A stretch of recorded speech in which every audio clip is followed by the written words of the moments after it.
I've titled this lecture Revolutions, Tyrants and Wars. It sounds like a terrible title, but that's exactly what it's about.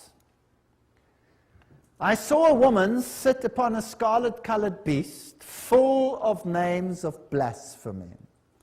Revelation 17, verse 3. Here is this church controlling this scarlet-colored beast.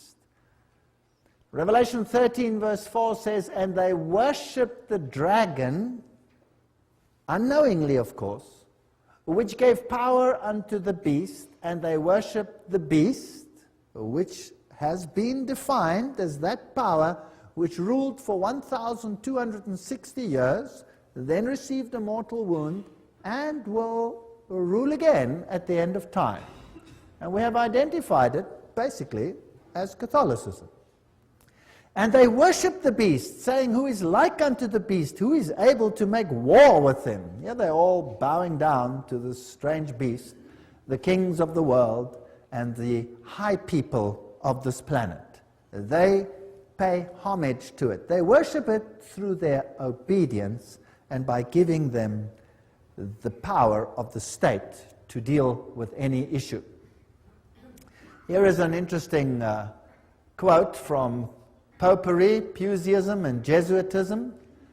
At what then do the Jesuits aim? According to them, they only seek the greater glory of God, but if you examine the facts, you will find that they aim at universal dominion alone.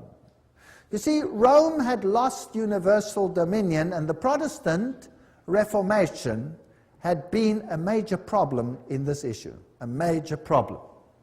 They have rendered themselves indispensable to the Pope, who without them could not exist, because Catholicism is identified with them.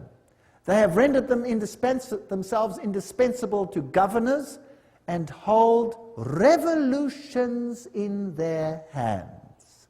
And in this way, either under one name or another, it is they who rule the world.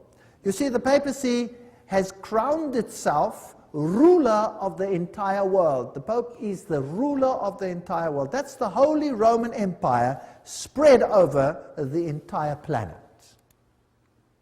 Well, if we have a look at a century of revolutions starting from 1750 to 1850, we'll see the American Revolution in 1776, and we can ask the presidents that then ruled, who do they think were responsible for this revolution? Then there's the French Revolution, 1789, the Spanish Revolution, 1823, the Polish Revolution, 1831, the German and the Italian Revolution, 1848. By 1917, you had the Russian Revolution, and then basically it was time for war, 1914 to 1918, which made the Russian Revolution, by the way, possible, and World War II, 1939 to 1945. That's a lot of conflict on this planet. How much blood did not flow on this planet as a consequence of these revolutions? And why? Because one power wanted absolute control. And the Bible says the dragon gave it its power so that everybody should be subject to that power and to none other. Well, let's have a look at a brief chronology here. In 1717, we're dealing with this time period of terrible, terrible conflagration on this planet. The Masonic Grand Lodge of England was founded. England was a thorn in the flesh. It was a Protestant nation. So a Masonic Grand Lodge is founded to infiltrate this power. 1721, the first Masonic Lodge was founded in France. 1731, Benjamin Franklin was initiated as a Freemason. 1738, the Roman Catholic Church condemns Freemasonry. Now that's a brilliant move. That's called dialectic thinking. You create an organization, you ban it, your insiders belong to the organization, but the outsiders see that you have distantiated yourself. It can't be your fault. You see how clever that is? Whereas at the Vatican, all the lodges remained and all the cardinals were members, but not the Goyim. It was to be a Protestant army under the control of the Jesuit order, and we did an entire lecture on that, and you can get it, the one on who's behind the secret societies. By 1758, Sir Francis Dashwood founded the Hellfire Club. Benjamin Franklin visits England to discuss the future of American colonies with Dashwood. 1768, foundation of the rite of strict observance, that's the 33-degree level of Freemasonry, by Baron von Hunt, based on the Templar tradition.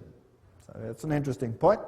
And then Frederick of Prussia, Frederick the Great, I don't know what was so great about him, but nevertheless, founded the Order of the Architects of Africa and uses the title Illuminati to describe his neo-Masonic lodges. So that's just a brief history as we're going along. 1770, Benjamin Franklin was elected Grand Master of the Nine Sister Lodge in Paris. 1771, Grand Orient Masonry was founded in France. 1776, Order of the Perfectibilists, or Illuminati, was founded. Notice they call themselves perfect.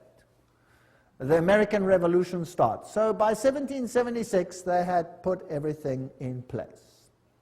1778, Peter I founded the Secret Circle. 1785, Grand Masonic Congress allegedly plotted the French Revolution. The Illuminati was banned in Bavaria, or went underground there. 1789, French Revolution. 1784, Illumist conspiracy to overthrow the Habsburg monarchs of the Holy Roman Empire. So the monarchies must go. The monarchies were often opposed to Jesuit rule, and they banned the Jesuits. Well, it was payback time. Nobody bans the power of the Roman Catholic Church. In 1816, John Adams wrote to President Jefferson, "Shall we not have a regular swarms of them here in as many disguises as only a king of the gypsies can assume, dressed as painters, publishers, writers, and schoolmasters? If ever there was a body of men who merited eternal damnation on earth and in hell, it is this society of Loyolas." They didn't mince words in those days, eh? Wow. That's the new Jesuits. There's the quote. Everything I say has got a quote. Now, many writers warned of this great conspiracy of the Jesuits. Samuel Morse, remember, the founder or the inventor of the Morse code, wrote, "The author undertakes to show that a conspiracy against the liberties of this republic, the United States, is now in full action. Under the direction of the wily Prince Metternich of Austria, who, knowing the impossibility of obliterating this troublesome example of a great free nation by force of arms, is attempting to accomplish his object through an agency or an army of Jesuits.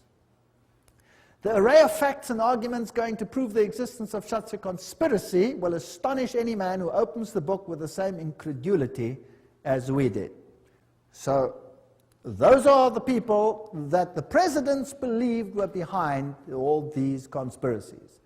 President Abraham Lincoln himself said the Protestants of both the North and the South would surely unite to exterminate the priests and the Jesuits, if they could learn how the priests, the nuns, the monks, which daily land on our shores under the pretext of preaching their religion, are nothing else but emissaries of the Pope, of Napoleon III, who was a high Freemason, of course, and other despots of Europe, to undermine our institutions, alienate the hearts of our people from our Constitution and our laws, destroy our schools, and prepare a reign of anarchy, here as they have done in Ireland, in Mexico, and in Spain, and wherever there are any people who want to be free." That's quite a statement. 50 years in the Church of Rome, the priest Father Chenicke wrote, he used to be a Catholic and then became a Protestant, "This war would never have been possible without the sinister influence of the Jesuits. We owe it to popery that we now see our land reddened with the blood of her noblest sons." Abraham Lincoln, 1865, 16th President of the United States. Lincoln's private letters that were burnt by his son Robert, restated by Charles Chenicke, who was the personal confidant of the President. In a letter dated 22 January 1870, Mazzini wrote to Pike. Now, Albert Pike is this high Mason who wrote the manual, if you like, of Scottish Freemasonry. He said the following: We must allow all of the federations to continue just as they are. It must appear as things are as they were in the beginning, with their systems, their central authorities, and diverse modes of correspondence between high grades of the same right, organized as they are at present, but we must create a super right, which will remain unknown, to which we will call those Masons of high degree, whom we shall select. With regard to our brothers in Masonry, these men must be pledged to the strictest secrecy. Through this supreme right, we will govern all Freemasonry, which will become the one international center, the more powerful because its direction will be unknown. Now, Albert Pike wrote a letter to Mancini, and that was dated August 15, 1871, in which he propagated that there should be a world order, a one order where all nations are under the control of one central organization. And in order to achieve this, they planned, and there are numerous quotes for this, so I've put a number on the screen because some will say, I don't trust this, I don't trust that, I don't trust the other. Here are references down there, there are references up there, there will be references in other slides, so it comes from different sources. He said, and this was, by the way, on display in the British Museum, and could be seen there until it was taken away. The First World War, to overthrow the power of the Tsars in Russia, protector of orthodoxy, and bring about an atheistic communistic state. Did that happen? Yes. Now that was written long before this event. Long before this event. This was written in 1871. This war broke out in 1914. The Second World War, that's also written long before the event, to originate between Great Britain and Germany, to strengthen communism as antithesis to the Judeo-Christian culture, and bring about a Zionist state in Israel. Did it achieve this objective? Yes. In fact, after this war, Israel, in its present form, was reinstated under the protection of Britain. And then, interestingly enough, a Third World War, a Middle Eastern war involving Judaism and Islam, and spreading internationally. That's fascinating. Is that on the cards, or what do you think? Certainly sounds like we are on track. Well, here's another quote, just in case people don't like that quote. Mazzini with Pike developed a plan for 3 world wars so that eventually every nation would be willing to surrender its national sovereignty to a world government. The first war was to end the Tsarist regime in Russia, the second to allow the Soviet Union to control Europe, the Third World War was to be in the Middle East between Muslim and Jews and would result in Armageddon. Interesting. Now, how were they going to do it? Let's read what Albert Pike wrote about these wars and how they were going to be unleashed. He wrote, quote, "We shall unleash the nihilist and the atheist," so the destroyer and the atheist, "and we will provoke a formidable social cataclysm which in its horror will show clearly to the nations the effect of absolute atheism. Origin of savagery in the most bloody turmoil. Then everywhere the citizens obliged to defend themselves against the minority of revolutionaries will exterminate these destroyers of civilization, and the multitude, disillusioned with Christianity, will receive the pure light through the universal manifestation of the pure doctrine of Lucifer. The destruction of Christianity and atheism, both conquered and exterminated at the same time." Wow, what a clever plan. So you rub the two systems which you create up against the other. You create atheism as an antithesis to the Judeo-Christian culture. You have these two clash until they rub each other up, and then out of that you will get a new world order where you have a new religion which is far more esoteric and actually honors Satan. Isn't that a rather clever plan? Well, it's very successful. That is why Ordo ab Cao is the verse, if you like, that Freemasonry uses. This is one of their documents, remember, that I photographed in a Masonic lodge. And Weishaupt is the father of Jacobinism. You will remember that we spoke about that in Revelation chapter 11. And Jacobinism was the power that propagated the French Revolution. And we did this in Revelation chapter 11, where the Bastille was stormed, liberty leading, the goddess of reason was enthroned instead of Christianity. So Christianity was removed and another reign began. The monarchy was deposed, and Louis and his wife lost their heads, the beheading of Marie Antoinette, and that put an end to that monarchy. Then Robespierre, he headed the Jacobin clubs, and a reign of terror commenced, which in its bloodshed and its violence rivals anything that we have seen to date. The great philosopher, if you like, of the French Revolution was Voltaire.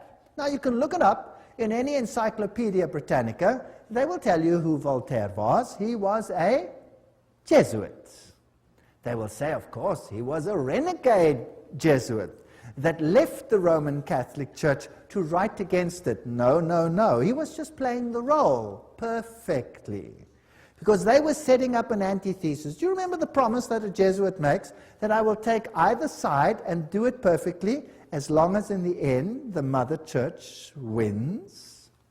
Well, to hold the pen is to be at war. The social contract, man is born free and everywhere is in chains. One man thinks himself the master of others, but remains more of a slave than they are. That's true. But what if you created the slavery in order to create the misery, in order to create the revolution? Isn't that possible? So the philosophers come together and they write a new constitution for this planet called Human Rights. The Declaration of Human Rights, 1798. Declaration, Human Rights. You have the all-seeing eye of Lucifer. You have the serpent with a tail in the mouth, the life-giving serpent, the eternal serpent. And you have this funny little Jacobin hat over there on the end of the spear. If you look at the whole thing over there. And then you have this bundle of rods tied together, which are called what? Do you remember what they were called? Fasciae. Fasciae. Bundle of rods tied together. And on top of the fasciae, you have this funny little hat, which was the Jacobin hat. And that's what it looked like. There's a better representation of, also known as the Phrygian cap, once worn in ancient Rome by emancipated slaves as a mark of their freedom, and adopted in the Revolution as the red cap of liberty. Well, that's what they tell you. That's for the Goyim. Let me tell you what it really is. There it is. This is the god Mitra. And there he is slaughtering the bull. And he's using a dog, a snake, and a scorpion, which has got hold of the more delicate parts of this bull, and he's destroying him with unclean animals. This is a war against Christ. Now let's have a look on the side. What does his hat look like? It's the Phrygian hat. So this is Mithraism. And Catholicism is Mithraism. Mithraism was the religion of Persia, it was the religion of Rome, and it is the religion of the Roman Catholic Church. There are 7 grades in Mithraism. The highest grade is called Father. And then you've got a congregation. Now, who in the Catholic Church has a congregation and is called Father? The priest, right? And he could be a member of various groups, and so can Catholic priests. They can be whatever. They can be Jesuits, they can be Franciscans, they can be Dominicans, they can be members of various other orders as well. So Cyrus the Great was the first one to bring out the Human Rights Charter. Now the mortal wound, as we had discussed it in Revelation chapter 11, just to refresh your memory, 21 February 1798, Pope Pius is dethroned by Napoleon.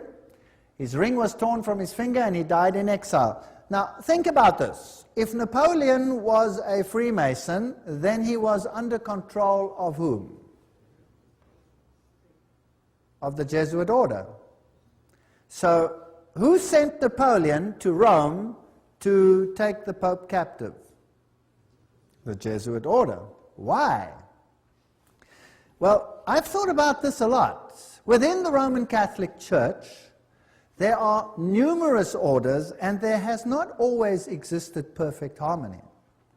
In fact, the Jesuit order slowly took control of all the orders. The Knights of Malta, for example, did not lightly give up their power seat, but are now subject to the Jesuits. The Dominicans were at loggerheads with the Jesuits. For example, the papacy took the Inquisition away from the Jesuits and gave it to the Dominicans, which created tremendous tension. And in the French Revolution, it was the Dominican order that was destroyed there, not the Jesuits. They controlled the issue. So there were some issues within the church itself that also had to be sorted out to get complete control of the situation.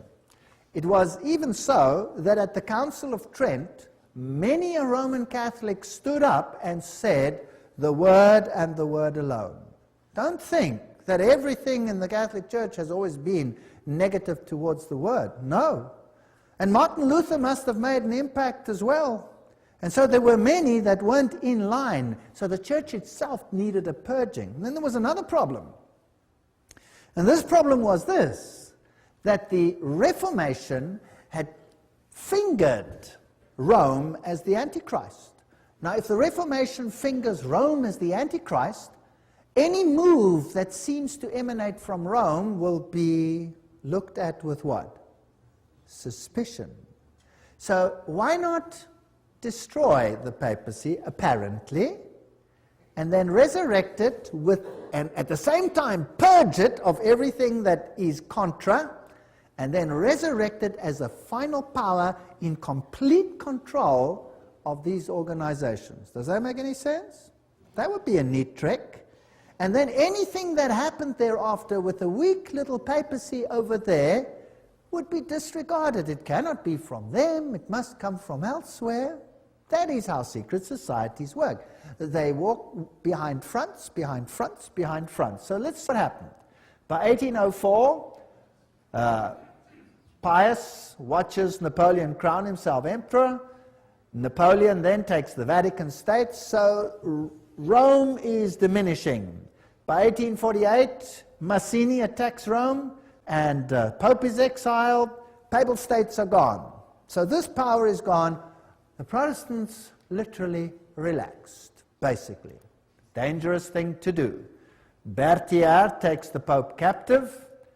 Weishaupt and his fellow Jesuits cut off the income to the Vatican by launching and leading the French Revolution, by directing Napoleon's conquest of the Catholic Europe, and by eventually having Napoleon throw Pope Pius VII in jail at Avignon, until he agreed, note, as the price of his release, to re-establish the Jesuit order. It had been banned, even in the Catholic Church, imagine that. So it had worked underground.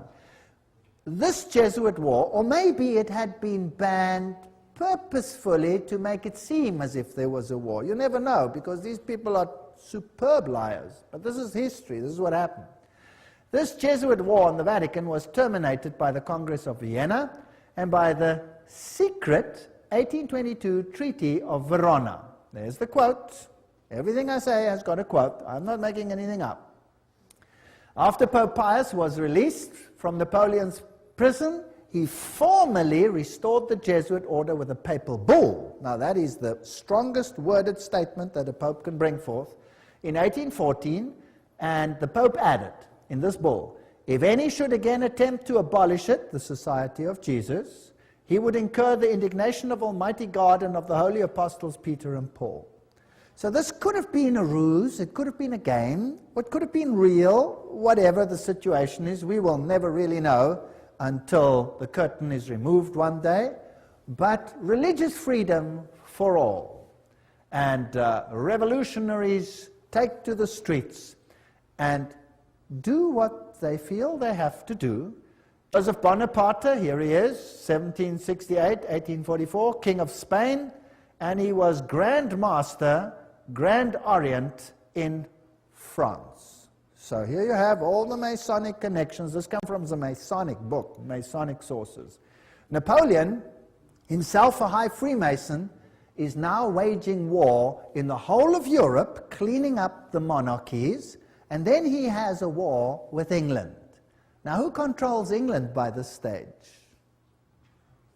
The Freemasons. So we have a Battle of Waterloo, and these are the generals that fought on the two sides. Michel Ney and E. von Grouchy, they are on the side of Napoleon. High Freemason, Napoleon, High Freemason. On the other side, you have General Blücher. Those who are German will know a statement that goes, "Ran wie Blücher an der Katzbach," which means, General Blücher at the river Katzbach, he gave Napoleon blazes. High Freemason. And G. von Schnarrenhorst, High Freemason. They were all Freemasons. So this war, was it really a war, or was it a planned war? Now, who are the orchestrators of the First World War? Well, there he is, Kaiser Wilhelm I. What has he got on? This comes from a Masonic book. He's got his Masonic apron on. He's a high Freemason. That's what he was. Here is Kaiser Friedrich der Große. There he is, with his Freemason regalia from a Freemason book. They're proud that these kings were all Freemasons. So the whole war situation is being planned by Freemasons, who are being run by who? By the Jesuits. Now let's have a look at America quickly. Here is this grand building, the Capitol. There is the foundation stone, and it says, laid Masonically, September 17, 1932. Okay, so by that time, America was ruled by Freemasonry. Of course, the people are totally unaware. The institutions continue as before, but they are all being infiltrated. If you look at the architecture, the eagles, the symbolism, what you have is sun worship. You have Mitraism displayed here.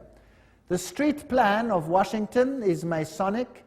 You have the upside-down goat of Mendes in the street plan. Then you have the compass and the set square, and everything is in blocks of 13, and the Masonic temples are on the 13th Street, etc. The whole street plan of Washington is Masonically laid. So it's dedicated to Lucifer. Of course, the people are unaware of this. The White House is then built with this tremendous stela over there, the height of which is 555 feet. Not 666, that belongs to someone higher in Rome. This is 555. And isn't it interesting that 555 is the number that Hollywood uses? Have you ever heard when they say, what's the telephone number on any TV program or any one of those? Oh, it's 555, blah, blah, blah, blah, blah. Have you heard of that? It's dedicated to Hollywood. By the way, in Hollywood is the wood they use to make a witch's staff. So it's dedicated to Lucifer. It's witchcraft. But that's just besides the point. So here is the stela. Who laid these foundations? The Freemasons. So let's ask them what it means.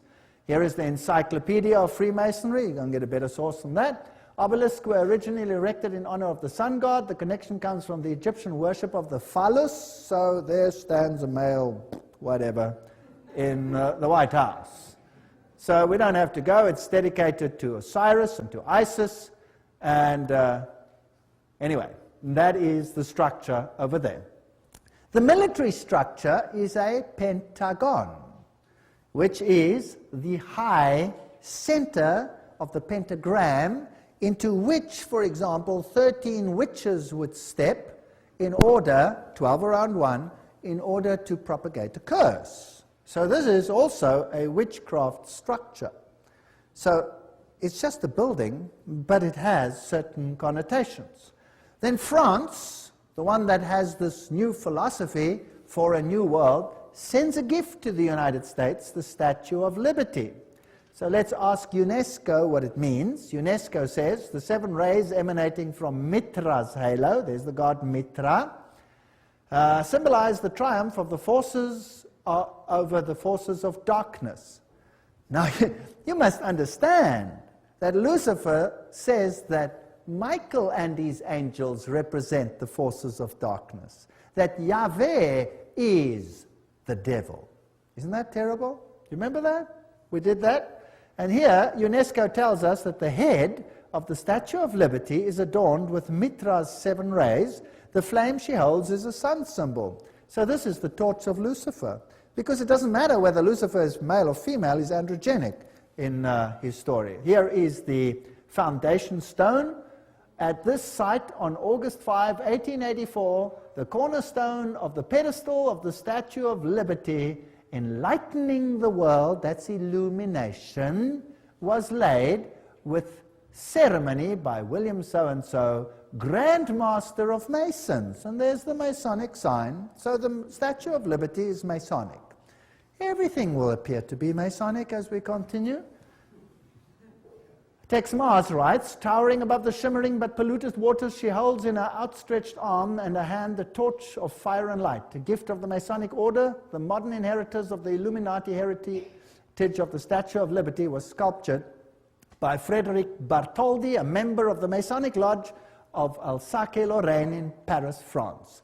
The statue is significant to the secret societies plotting the New World Order. There you go. Right, by 1854, Pius declared the Immaculate Conception of the Virgin Mary. Now, Mary she's always been there in Roman Catholicism, but now Mary is being placed into the very center and legitimized as the Mother of God and as an entity in heaven. In 1869, Pius summons the First Vatican Council, and in 1870, the Dogma of Papal Infallibility is published.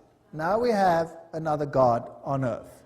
And Ultramontanism triumphs. The Jesuits see to it that all power is concentrated in one man.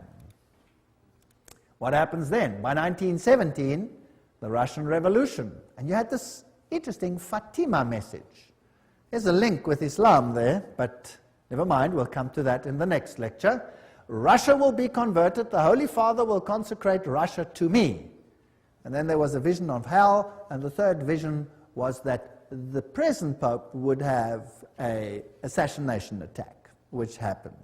Now, it's not too difficult, if you've planned all these things from the beginning, to say what will happen. You see? Not too difficult. Now, let's have a look at the parallels between the Jesuit French and the Russian revolutions. They worked like this. Both revolutions were based on communist writings of Freemasons, Voltaire, Marx. The Jesuits perfected communism on their reductions in Paraguay. So in Paraguay, they tested whether this would work or not and perfected it there. Both revolutions plundered the state churches. Both revolutions ended the monarchies. Both the Bourbon and the Romanov dynasties had expelled the Jesuits. Both of them were gone. They weren't going to take this chance again. Both revolutions produced republics in form, but absolute monarchies in power, controlled behind the scenes by the people that were now in control. Both revolutions declared atheism as the religion of the state. Both revolutions carried out a reign of terror by an inquisitional secret police. And boy, was that some reign of terror. Millions died. Stalin is personally responsible for the death of millions of people. Both revolutions resulted in military dictators responsible for the elimination of dissenters. Exactly the same pattern. If it works once, why not use it again? The lesson learned on these Platonic republics there in Paraguay provided the groundwork for Marx's Communist Manifesto, by which every nation on earth would be reduced to granny reductions, thereby destroying the white Protestant middle classes while restoring the communal feudalism of the papal Caesar's dark ages. That's just a quote. Well, it's a bit sharp, but it more or less sums it up. So Karl Marx, by 1844, wrote the Communist Manifesto. That's when he wrote it. That's when it was published, 1848. By 1928, Papal Nuncio in Germany leads the Catholic powerful center party to the right and helps skyrocket Adolf Hitler to power. Now, who's Adolf Hitler? By 1929, Pius disbands the Catholic Party. It's done its job, and people are ready to vote. And in the same year, he crowns himself sovereign ruler of the world. What arrogance. Now the Pope is sovereign ruler of the world. In the same year, he signs the documents. Now a ruler has to have a country, and he gets his papal state back, the smallest state in the world. And the papacy now again qualifies as a political entity. Now, it had been dead, it was no longer a political entity, so the beast was mortally wounded, and now it gets its power back, and now it qualifies as a beast again. Its wound was healed, isn't that correct? That's why the San Francisco Chronicle, almost quoting the Bible, says that while they signed this document, the wound was healed in this display. Now we're ready for war. 1934, in Yugoslavia, an organization called the Ustashi is formed. What a disgusting organization. Founded, and they assassinate King Alexander of Yugoslavia. Now the Ustashi is a military organization with basically Nazi features, and they slaughtered the Serbs. They slaughtered the Orthodox people and forced them to become Catholic or to die, one of the two. And nothing is ever said about this tremendous slaughter that took place over here. 1941, Croatia declares itself independent, and the slaughter begins. This is the man who is now Pope, Cardinal Secretary of State, Eugenio Pacelli. There is his family, all of them Masonic connection, and of course, they have the Banco di Romano at their disposal with Rothschild money. This man, does he have Masonic features? Yes. Here he is at his election. His cell number was 13, a very important number in Freemasonry. There he is in the Masonic triangle stamp that they produced. There he is with the Masonic sign, just as Anthony Sayer had it, and something else. From then on, the papacy wore the ephod, the little plaque that was also worn by the priests of Israel. Now, let's ask Albert Mackey, a 33-degree Freemason, to quote to us what this means. He says, "The Grand High Priest of the Royal Arch Freemasonry from 1859, 1865 in USA states in his standard work," this is him, states that the High Priest of the Royal Arch officially wears the ephod. So who's the High Priest of Freemasonry? And there is, the Pope. Well, Pacelli visited the United States and conversed with this man, President F.D. Roosevelt. Now this is a large picture which should never probably have been released, and they're probably very upset that it has been released, but it shows Roosevelt in his full Masonic regalia. And there it shows him with his fez on his head, and he's receiving a Masonic handshake. Note the Masonic handshake. And interesting fez, we will come to that in the next lecture, what that all symbolizes, why they are wearing fezes. And he appoints Myron Taylor as special envoy to the Vatican. Now, let's have a look at the Freemason political leaders in the United States, and I'm just quoting from various sources and web pages. There will be different ones here, so you can check it out for yourself, to show you just who's control at the moment. We'll just run through them quickly and see what degrees they are. Bill Clinton, 33 degree. Newt Gingrich, 33 degree. Bob Dole, 33 degree. Jack Kemp, 33 degree. Storm Thurmond, 33 degree. Colin Powell, 33 degree. Jesse Helms, 33 degree. Barry Goldwater, 33 degree. Al Gore, probably 33 degree. Then another one over here, another one, James Monroe, Andrew Johnson, James Garfield, McKinley, Roosevelt, of course, William Taft, Franklin Roosevelt, Harding, Lyndon Johnson, Gerald Ford, Ronald Reagan, George Bush, all of them, Yitzhak Rabin, Yasser Arafat, Prince Philip, Duke of Kent, many others. Here's another source. Saddam Hussein, that's interesting, we'll have to come to him, 33 degree Freemason. Tony Blair, 33 degree. Gerhard Schröder, Prime Minister of Germany, if you like, President, 33 degree. Benjamin Netanyahu, 33. Yasser Arafat, 33 degree. Ronald Reagan, Gorbachev, Helmut Kohl, Shimon Peres. Helmut Kohl is also a committee of 300. Francois Mitterrand, 33, was Grand Orient Lodge, of course. Yitzhak Rabin, Willy Brandt, all of these old ones were Freemasons. Some more. Joseph Stalin, he was Illuminati, he was a member of the Grand Orient Lodge. Leon Trotsky, Grand Orient Lodge. Kissinger is a member, committee of 300. J. Edgar Hoover, 33. Cecil John Rhodes, Aleister Crowley. Walt Disney was a 33-degree Freemason. Olive Palm, Al Gore, Tony Blair, Joseph Mengele, that's interesting. That's the mass murderer of the Nazis. He was Illuminati. Robert McNamara, you name it, they're all there. Billy Graham, oops, sorry, let's move on.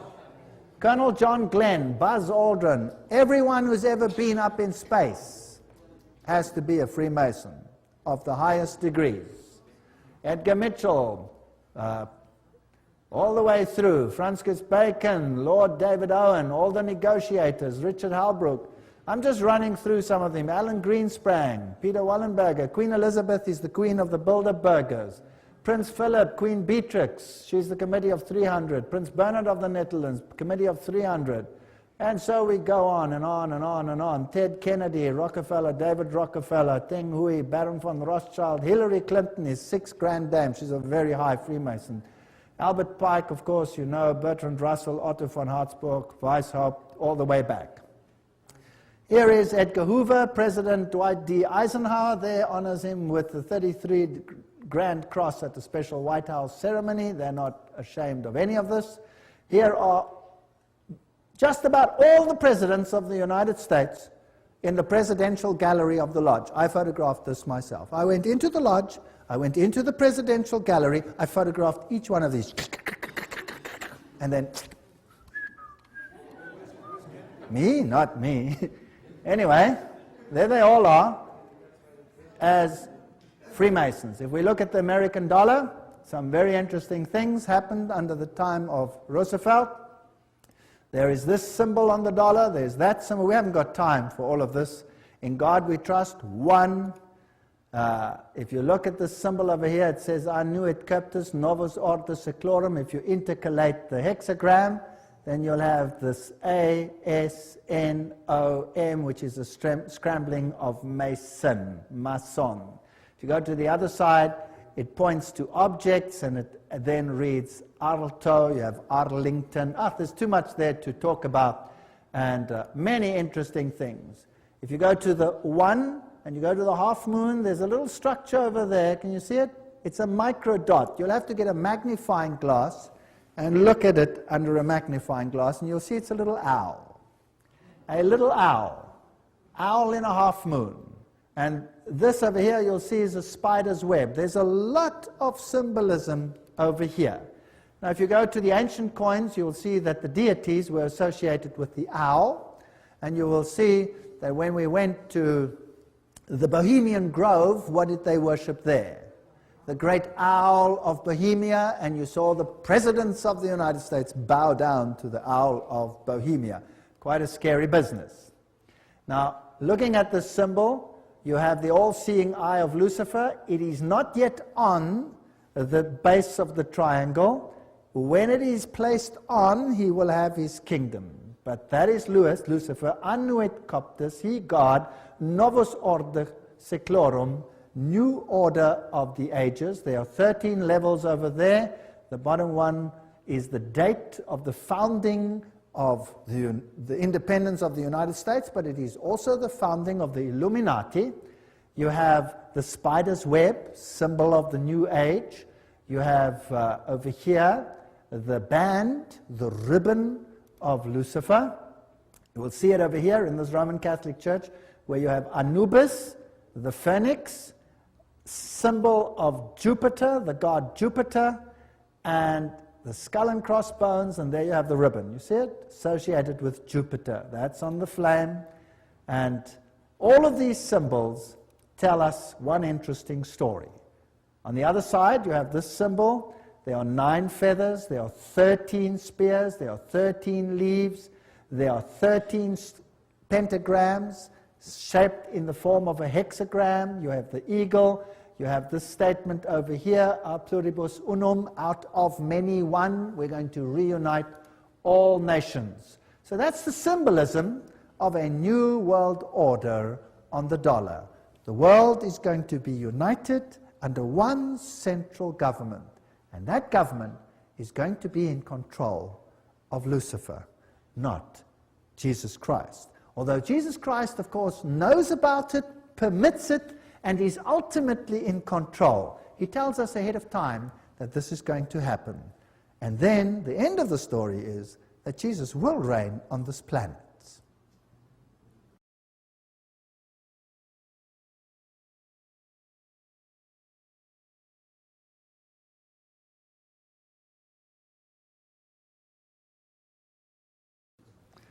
In the previous section, we were looking at the symbolism on the US dollar, and we saw how all of this symbolism is Masonic and appeared on the dollar note after the time of Roosevelt.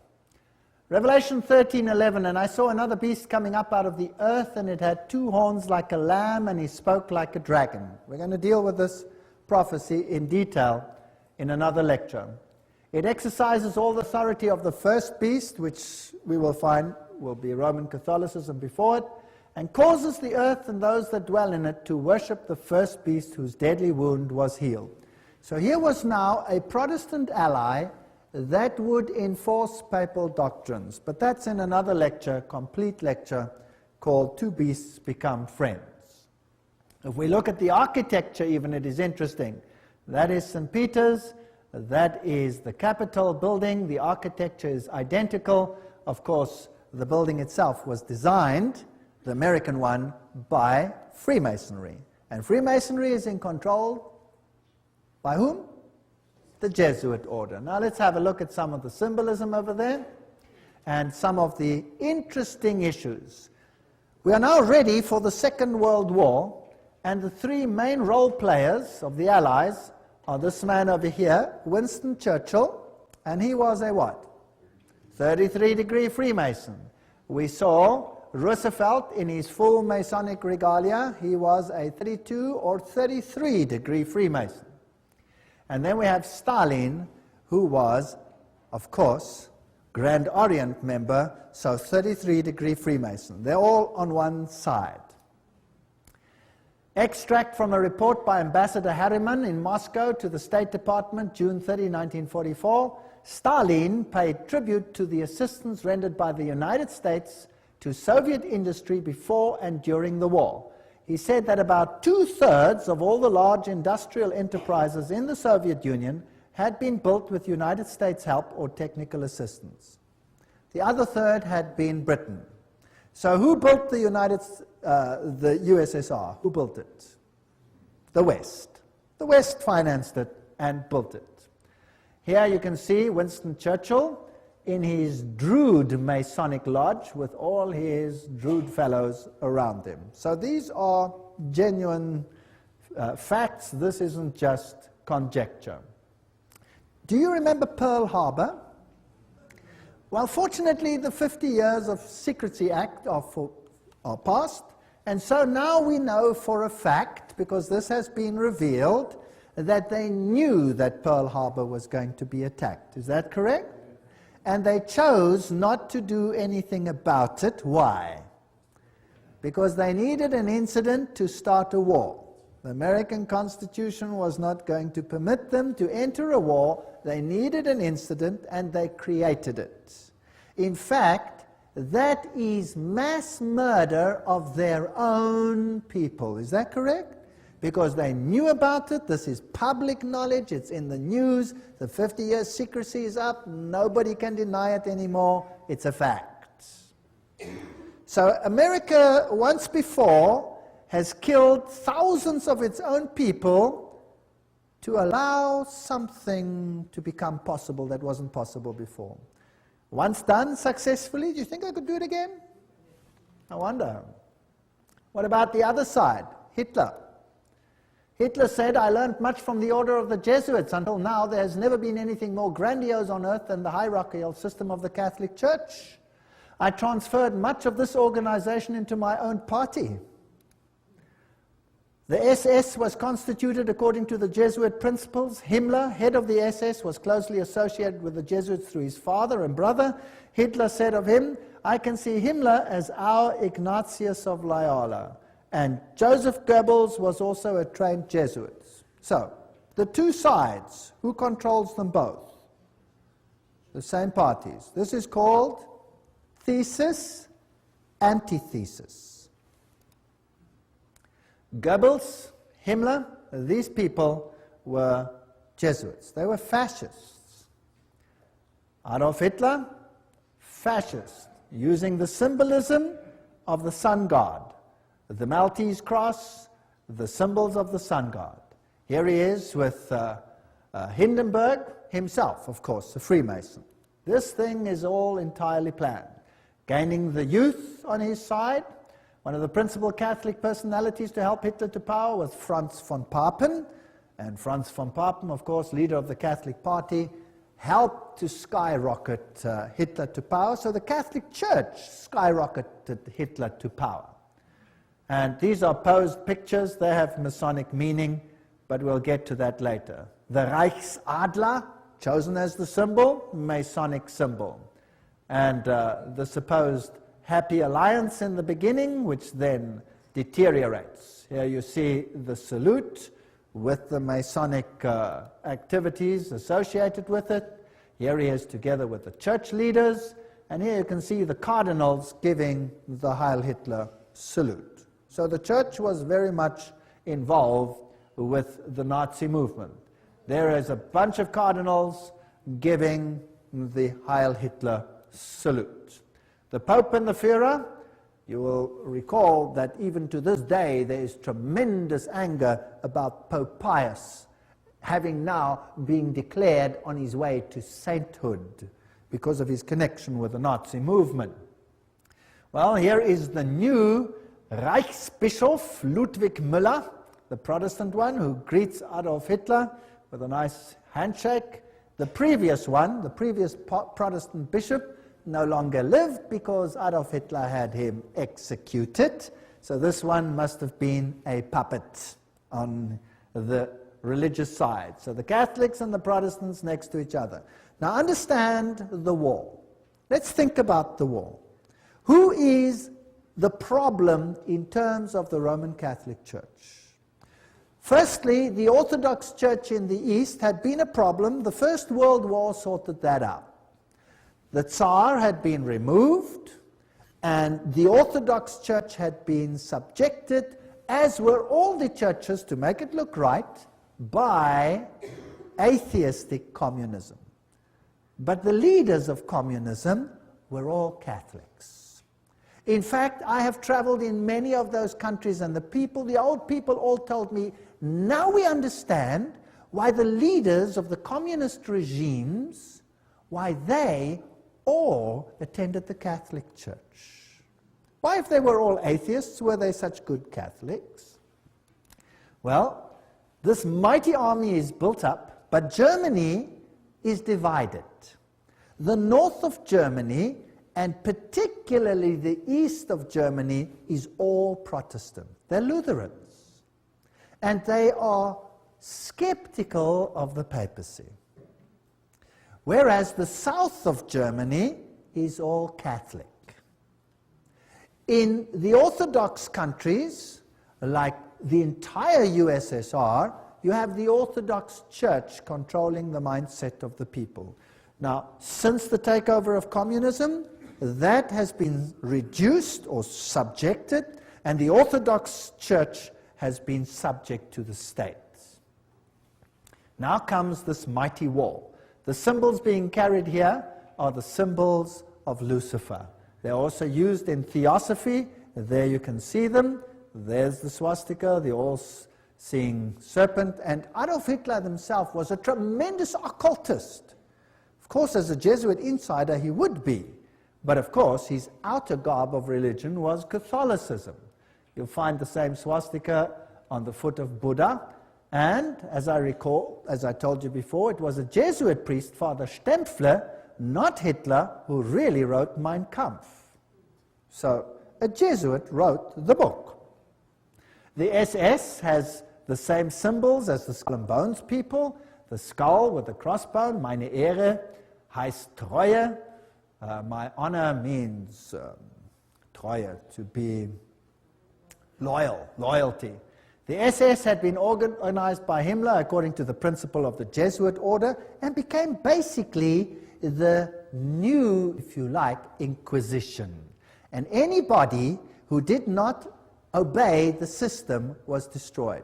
Now we read much in the literature about 6 million Jews who were destroyed. But we read nothing about 2.5 million of the most brilliant people in Germany, all the professors, all the intelligent, highly educated Germans who were killed by Adolf Hitler. You see, thinking people cannot be tolerated in such a regime. Downgrade the mindset. We must have serfs and elite. Goyen, catechumens, cattle, and then the super illuminists. How irritating. Remember that the Jesuit magazine, Civiltà Cattolica, house organ of the Jesuits, says quite frankly, fascism is the regime that corresponds most closely to the concept of the Church of Rome. Fascism is fascinating, excuse the pun.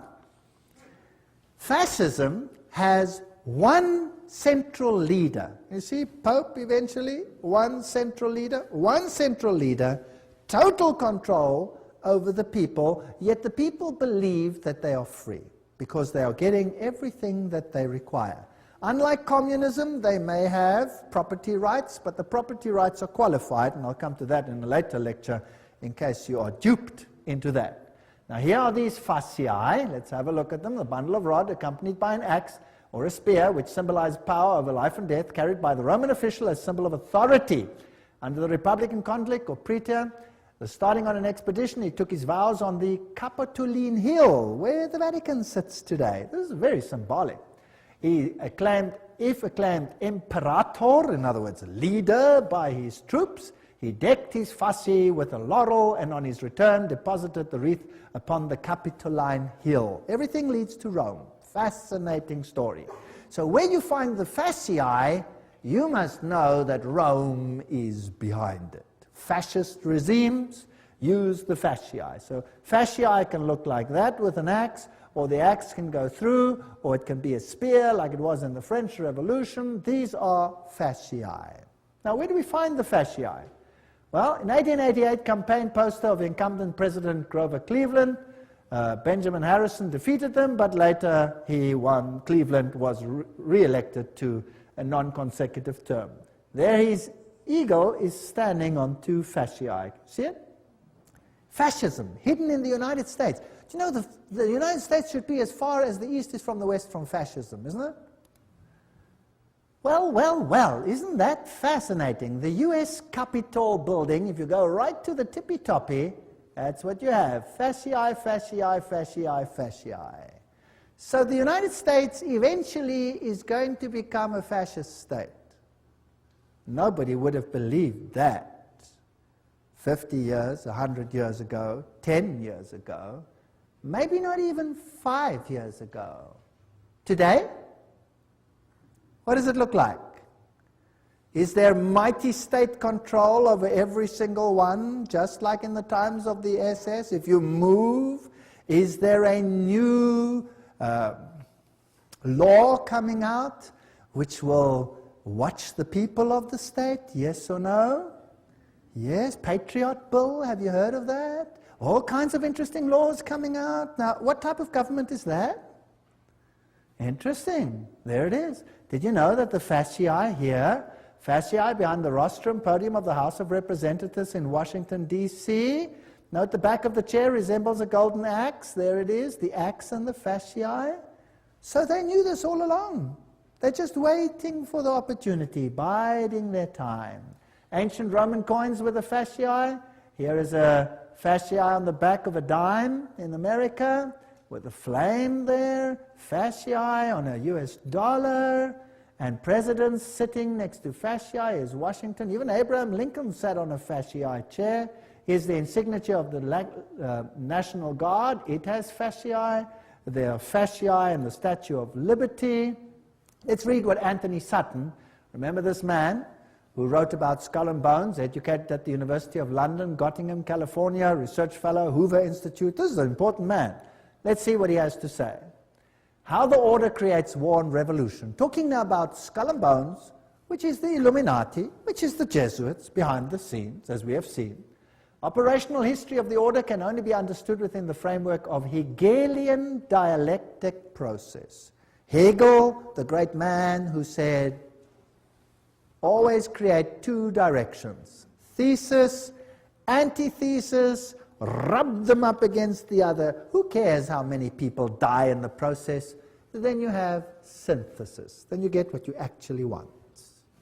From this axiom, it follows that controlled conflict can create a predetermined history. For example, when the Trilateral Commission decided managed conflict, etc., we read this quote before, so I'll just skip it.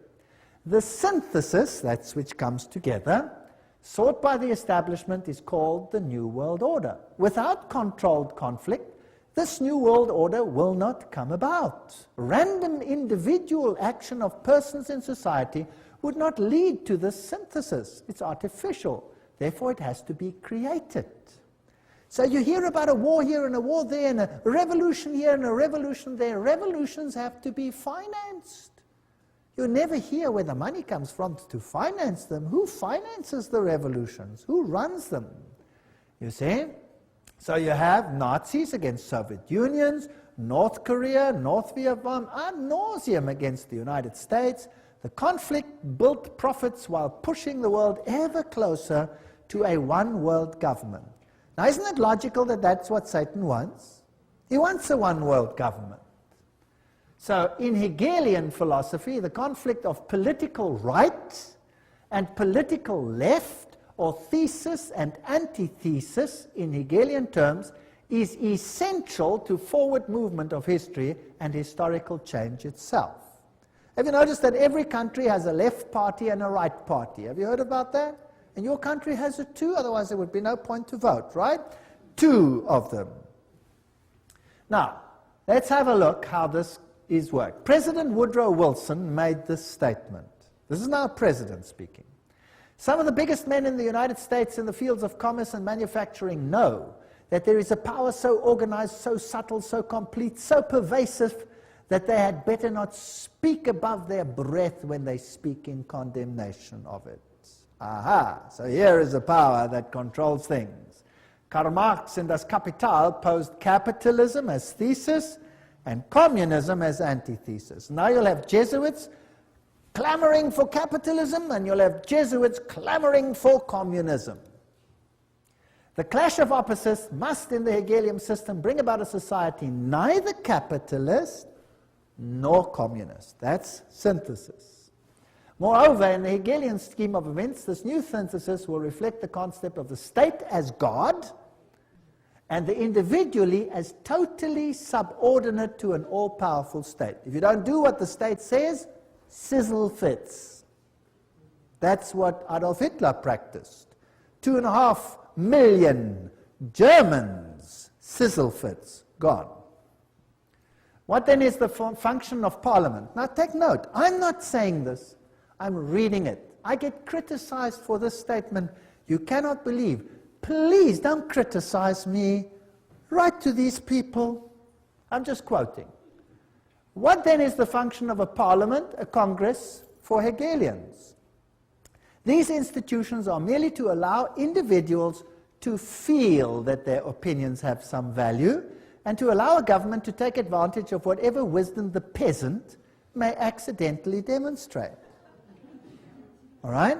Now let's see how Hegel puts it himself. This is now the great philosopher Hegel, where the politicians bow down to him. He says, by virtue of this participation, subjective liberty and conceit with their general opinion, individuals, can show themselves palpably efficacious and enjoy the satisfaction of feeling themselves to count for something.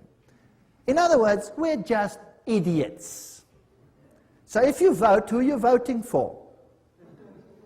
I'll tell you who you're voting for. I always say this. They vote for the devil in pink or the devil in blue. The vote makes no difference. It's a joke. Politics is a joke. War, the organized conflict of nations for Hegelianism, is only the visible outcome of the clash between ideas. As John Dewey, the Hegelian darling of modern education system, puts it, he's in control of the whole new world education. War is the most effective preacher of the vanity of all merely finite interests. It put an end to the selfish egoism of the individual, by which he would claim his life and his property as his own or as his family's. Did you get that? Now, surely Rome doesn't think like that. Oh, I'll show you papal bulls which will make your hair stand on end. New ones.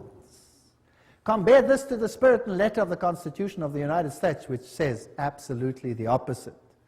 All right? So for these elitists, the state is supreme, and a self-appointed elite running the state acts indeed as God on earth. The rest are catechumens, cattle, goyim. College textbooks present war and revolution as more or less accidental results of conflict, but they're never in Western textbooks will you find the evidence that revolutions need finance, and the source of the finance, in many cases, traces back to Wall Street. Operational vehicles for conflict creation, the key to modern history is in these facts. The elitists have close working relations with both Marxists and Nazis. They play on both sides because what they have created is just a game. In this memorandum, we will present the concept that world history, certainly since 1970, reflects deliberately created conflict with the objective of bringing about a synthesis, a new world order. So let's have a look how it worked. Here's the order. The thesis is Marxist Russia, Second World War now. The antithesis, Nazi Germany. Who financed them? Who financed the Russians? Guarantee Trust Company. Who financed the Nazis? Guarantee Trust Company. And then you have Harriman, formerly of Harriman and Company, etc., etc. Same people over here. Harriman, Nazi interests. Same people finance both sides. Then you have the Bolshevik Revolution, 1917 and 1933, Hitler's ascension to power, conflict between the two, tremendous profit, and the result, post-World War II, United Nations as the first step to a new world order. There you have it. Beautifully. Financed by the same sides. By 1948, the atomic race. By 1950, Mary receives pilgrim status. 1950, Francis Matthew calls for nuclear war with Russia, and they start arguing between the two of them. Notice how many were killed by Stalin. Among the 1,766,188 victims up to the beginning of 1922, figures obtained from the Soviet documents, nearly 5,000 were priests, teachers, nuns, etc. of the Greek church. As soon as the persecution extended to the millions of Lutheran, Reformed, Baptist, Methodist, and especially Mennonite Christians, the circulation of the Bible is not only strictly forbidden, but punishable by exile. So that's what Stalin did. Stalin killed millions. We hear of 6 million Jews. Well, think in terms of 30, 40, 50 million people when you think of Stalin, the greatest mass murderer this world has ever seen.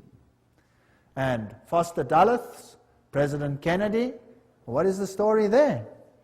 Well, here is Kennedy, and he's married to this young lady, Jacqueline Kennedy, and they are setting up the United States for a tremendous conflict in the end, and every president has to play the game.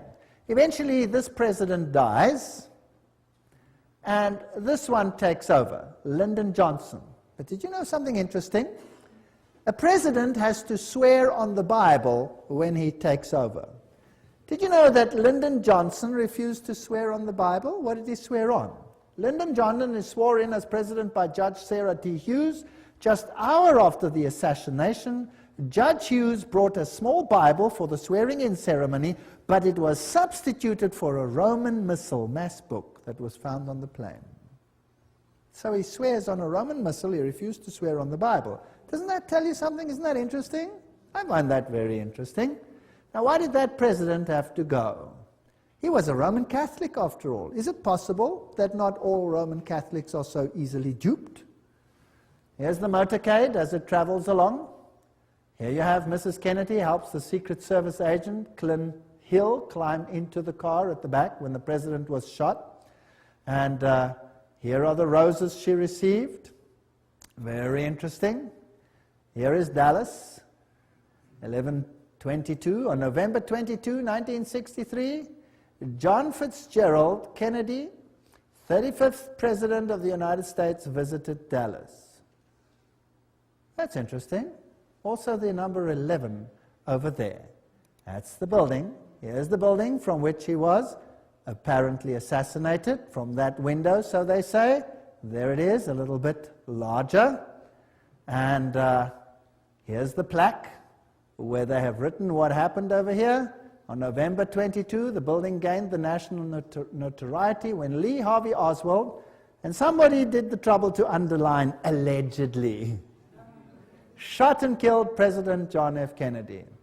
And most people don't believe that Lee Harvey Oswald shot the president. The president's car came down the street. That tree was not yet there and was apparently shot from that window over there. And it happened approximately where I'm standing relative to this picture. Now notice as he comes down here, he's traveling on this side of the road. And imagine hordes of people standing on either side. And here is a little uphill. And when you go further into the hall over here, there was a picket fence. And if you looked from the picket fence, you could look down onto the street. And apparently, when the shots were fired, over 100 people, including the police, didn't run this way, but ran up this embankment towards the picket fence. Now, why did they run to the front of the president and not from behind the president? Apparently, they say, Lee Harvey Oswald shot him from behind, and he was the only one who shot, and he shot from behind, and he hit him over here. A very, very fantastic shot, by the way, if it is so. It only has a little problem. The president's head didn't go forward, it went backwards, and it hit him here in the throat. And there was a small entry wound in the front and a huge one in the back. So from where was he hit? From the front or from the back? He was hit from the front. Not only that, there were shots from other places along the side, and there was an intercalation which all hit the president. There is even evidence that the driver himself, who happened to be left-handed, rotated and shot the president himself with a pistol as well. He had multiple shots. Of the witnesses that ran towards the picket fence, over 100 of them, almost all of them, except for one or two ladies who were ridiculed, were assassinated themselves. Is that not strange? Wouldn't you think that was strange if all the witnesses died strangely? Well, this is one of the biggest cover-ups that probably ever occurred. Here's the picket fence. And when you're looking there, that's how it was. Someone behind the picket fence would shoot. And this would be the view from the picket fence. I'm now pretending to be there. I took these pictures myself. And the cross would be there. So he would shoot the president at this short distance and hit him from the side front. Now it's interesting that the president's head jerked to his back and to his left. Bah! Like that. That means that he must have been shot from the front side, right? Isn't that logical? All right, now, am I saying this, or is this public knowledge? This is public knowledge. And yet it is denied by government because they have one culprit, Lee Harvey Oswald. There's the place where he died, straight shot from the picket fence. Now, let's have a look how J.F. Kennedy died. And let's look at the television production of this issue, and then you make your own opinion. If we can have the sound on.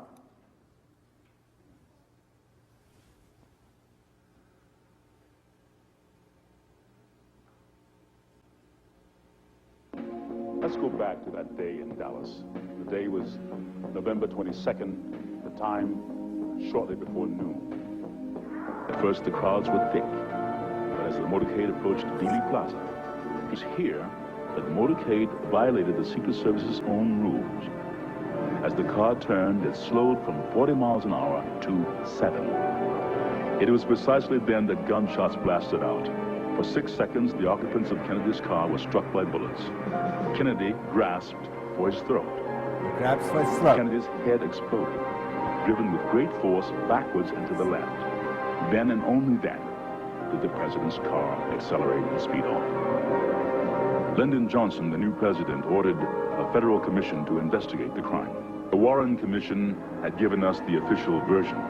Lee Harvey Oswald had acted alone. But if all 3 shots had come from behind, then why did the president's head fly backwards? Why did so many people, including policemen, run not towards the book depository where Oswald was, but towards the picket fence? If the Warren Commission was right, why did so many witnesses claim to see something completely different from the official report? As many as 177 people died simply for knowing too much. The moment Kennedy was killed, a massive cover-up went into operation. Witnesses were threatened, and many were killed. Dean Hill interviewed immediately afterwards. Shots rang out, and he grabbed his chest. There was an interval, and then 3 or 4 more shots rang out. By that time, the motorcade had sped away. With us now is Gene Hill. He was closer to the president's car than anyone else at the time of the shooting. Ms. Hill is a Dallas grade school teacher and has feared for her life for the last 29 years. I understand that 2 men claiming to be Secret Service agents interrogated you after the assassination. What were you asked? They asked me what I had seen. I told them that I'd seen the president hit, that I saw a shooter from the knoll, and that I'd heard 4 to 6 shots. But they told me I didn't hear but 3 shots.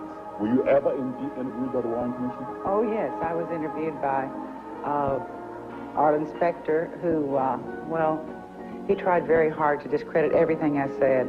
He accused me of all kinds of things, from like a shabby marital affair to seeking publicity to just downright lying. We found the real facts, and certainly no one in the intervening 25 years has disproved our basic conclusions. It was Specter who came up with the so-called magic bullet theory, which tracks 1 bullet going through both Kennedy and Texas Governor John Connally.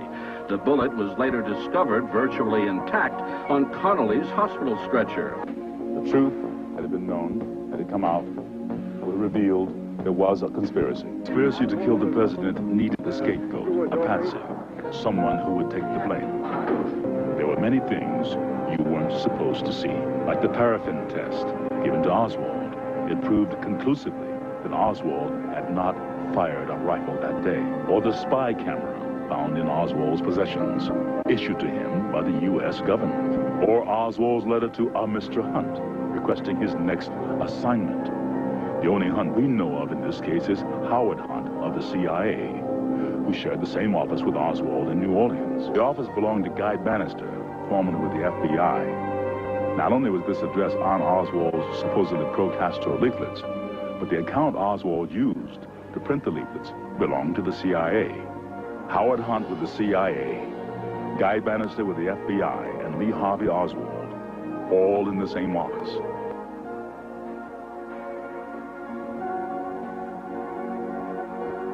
Finally, the 4th shot came from the Del Tex.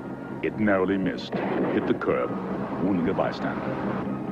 The 5th and 6th shots were fired almost simultaneously, from the depository and from the picket fence. Both hit Kennedy in the head, one from above, moving him forward. Then, an instant later, one from the front, tossing him back.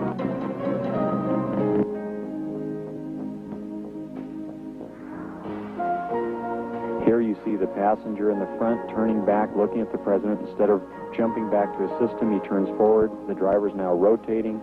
The weapon comes into view and he fires. You'll see this repeatedly in these sequences. Kennedy's been shot in the throat. He's leaning to his left.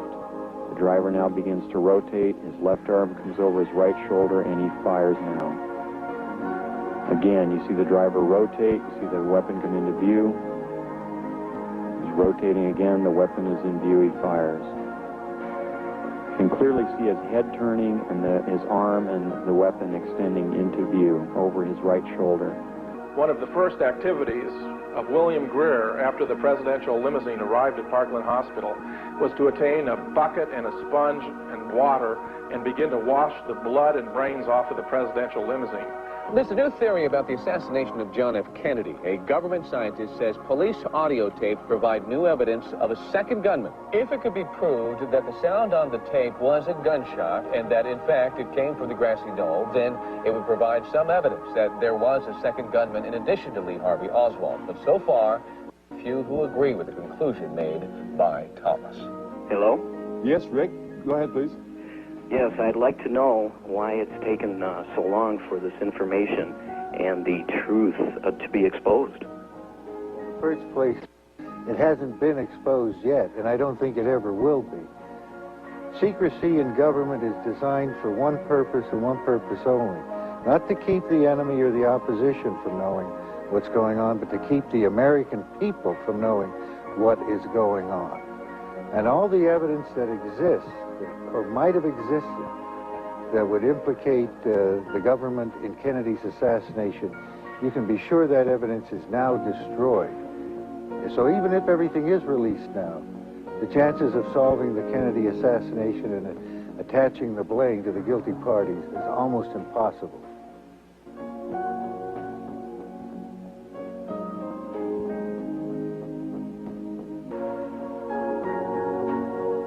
Kennedy was changing the status quo, but decided he could no longer trust the CIA. He was transferring covert operations directly to the Joint Chiefs of Staff. Shortly after that, he fired Allen Dulles, who had been the Director of Central Intelligence since 1953. Kennedy continued to make enemies as he pulled back from world confrontation. He ordered U.S. troops out of Vietnam. This was an incident that took place. Well, you saw that driver rotate, if you could see it. It was very difficult. You could see his head go back. You could see all these things. Vatican Assassin says, but after the failure of the Bay of Pigs invasion, President Kennedy changed due to his betrayal by the Jesuit Council of Foreign Relations in the person of McGeorge Bundy. He sought to break the CIA into 1,000 pieces. Now, the CIA would be like the SS. Why break that? Then he called for a return to America's currency to the gold standard. That was a major problem that would stop the Federal Reserve. And another thing that he said, I will separate church and state. I think that was a big mistake that he made in the eyes of the Jesuits. Remember that Loyola said, finally let all with such artfulness gain the ascendant over princes, noblemen, and magistrates of every place, that they may be ready at our beck even to sacrifice their nearest relations and most intimate friends when we say it is for our interest and advantage. That's fascinating. We know, of course, that Jacqueline Kennedy was raised in a Jesuit convent, but let's leave it there. One of Nixon's main speechwriters during 3 whole years was Jesuit father, the Reverend John McLaughlin, who wrote Nixon's speeches at a salary of $32,000 a year, which was a lot of money at that time. And the next president, one of the next ones, Gerald Ford, there's his own signature, 33-degree Freemason. I took this picture myself in the Masonic Lodge. There he signs it, 33-degree Freemason. These people are not who they say they are. And when we look at him, and we look at these handshakes that they have, and the Holy Alliance between the papacy and the United States of America, this is, by the way, a signal picture, and Reagan appointed this man to be representative to the Vatican. So by 1987, Pope John Paul visits the United States. President Reagan meets him and he says, as you exhort us, we will listen. This is not separation of church and state. For with all our hearts we yearn to make this good land better still. The Pope is quoted as saying, I come as a friend of America and of all Americans, Catholics, Orthodox, Jews, all men of goodwill. Well, interesting. Here he is together. This, by the way, also a Masonic signal picture, but we won't go into the details. That's also a Masonic signal picture. We won't go into those details. How do they plan their trips? Let's ask them. Here's Ronald Reagan planning his trip to this president of Russia. Then in September, Gorbachev proposed a pre-summit meeting in Reykjavik, Iceland. Washington agreed. The astrologer fixed the time and the date of departure, and at 9:45 on October the 9th, Reagan flew to Reykjavik. For instance, if you have very bad Saturn, you should cultivate Jupiter so that... Wow. He's now acting like Nebuchadnezzar. Let's call the astrologers to tell us when this meeting should take place. You know, the 11th is a very important date. Presidents die on it. Buildings collapse on it. It's very interesting. My Pope, Pope Paul II, I confirm for you as the Pope of my secret, the Pope about whom I spoke to the children during the apparitions, the Pope of my love and my sorrow. This is what Mary apparently said to the children at Fatima. This is the Pope of the secret, or this is the Mary predicted that he would have an assassination, this Pope, and the modern channels through Father Gobi say that this is the Pope of the promise.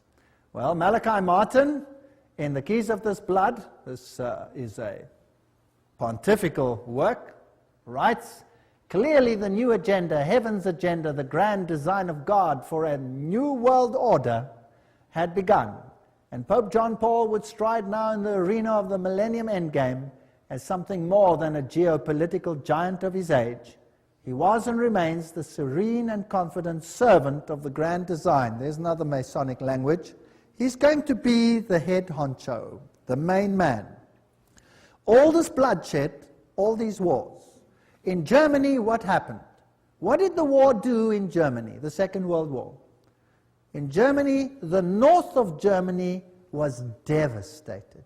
It was firebombed, which was illegal according to all conventions. They threw firebombs on the north of Germany. Hamburg was gutted by firebombs. Now, firebombs don't just destroy military targets. What do they destroy? They burn human beings alive. So it was targeted to destroy the people. And then East Germany, the entire Protestant conclave was cut out and handed over to Soviet Russia for 2 generations of enforced atheism. Today there's no Protestant left anymore. Protestantism has been destroyed. The Orthodox Church has been subjugated. All of them are subject to Rome. Millions of Serbians died. Millions.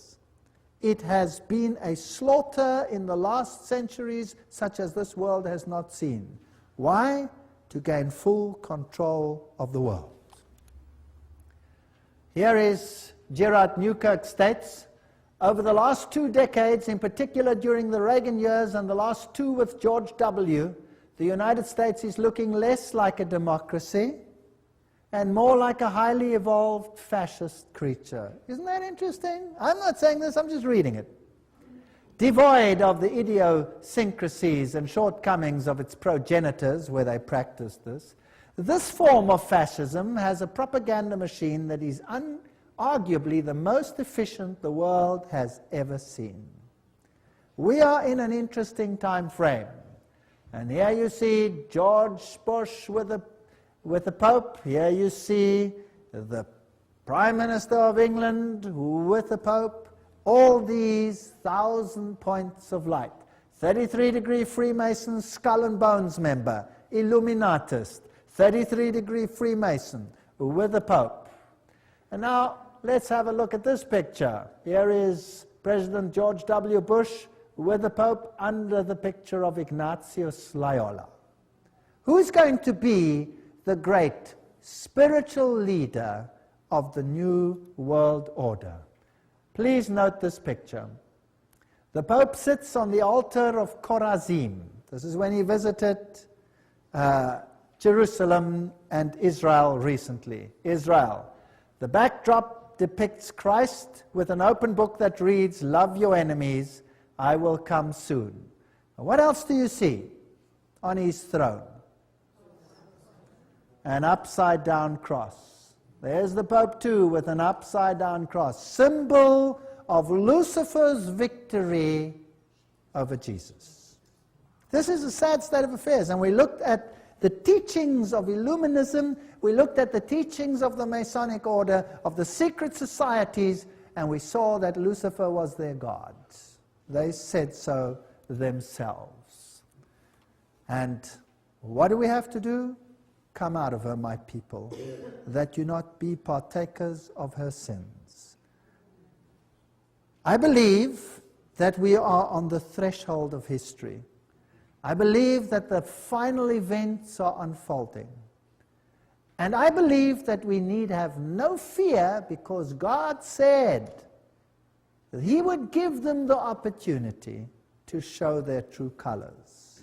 The final apostasy against God will end in the greatest victory the universe has ever seen, and the kingdom of God will soon be ushered in. If you thought that this was long in the future, I have news for you. It is at the door. Jesus is coming soon. Thank you.